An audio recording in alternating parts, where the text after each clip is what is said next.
Welcome, my dear students. I am Santosh Nair. This is the second episode of the story of Victoria and Musa. As you remember, these are the various kinds of thought processes, one of the functional domains of mind. In the last section, we discussed the dhyana. In this section, we are going to discuss the Chinta. In this episode, we are going to discuss a special kind of thought process called Chinta. At the end of this section, you will be able to define Chinta and also you will be able to differentiate Chinta and Chintyam. Those who are not aware of the story of Victoria and Musa are requested to go through the previous episode of this story before proceeding further. Victoria and Musa were friends. After some time, somehow some dispute happened between them. They started fighting very frequently. Finally, they decided to get separate. Victoria did dhyana and recollected various dhyas as discussed in the previous section. Victoria decided to teach Musa a lesson. Victoria decided to harass Musa and again she decided to approach the police.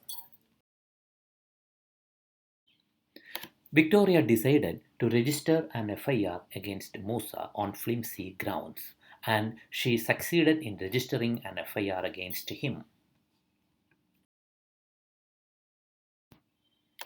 If you go through this story, the Buddhi of Victoria takes various decisions like to fight Musa, to separate from Musa, to teach Musa a lesson, to harass Musa, to approach the police, to file an FIR against Musa, etc. Before Buddhi took all these decisions, there was a special kind of thought by the mind. Now, let us see these thoughts one by one. At the initial stages of their strained relationship, Victoria used to fight with Musa. Before starting each fight, the mind of Victoria did a special kind of thought whether to fight with Musa or not. After recollecting her experiences with Musa, especially the bad ones, Victoria took a strong decision to teach Musa a lesson. Before taking this decision, a special kind of thought went through the mind whether to teach Musa a lesson or not, whether to harass Musa or not. Finally, Victoria decided to register an FIR against Musa after a mental analysis whether to approach the police or not.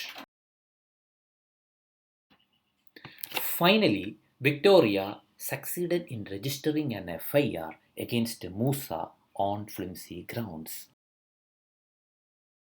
In all these examples, the mind analyzes whether an action should be taken or not. Such kind of thought is called Chinta. And the topic about which a Chinta is made is known as Chintyam.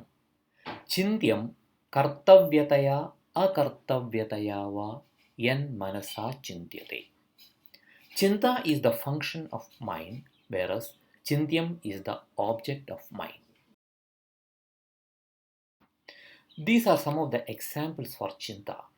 Whether to attend the Padartha Vijnana class or not, whether to go for a movie or not, shall I treat this COVID 19 patient or refer him to somewhere else?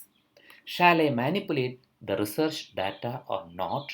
Shall I write an original research article or plagiarize it? These are the take home messages of today's section, the story of Victoria and Musa, Part 2. Analyzing that an action should be taken or not is called Chinta. Chinta is a function of mind, Mano Karma. Chintyam is an object of mind, Mano Artha. Hope you enjoyed this section. We will meet with another episode of the story of Victoria and Musa soon. Till then, take care. Bye bye.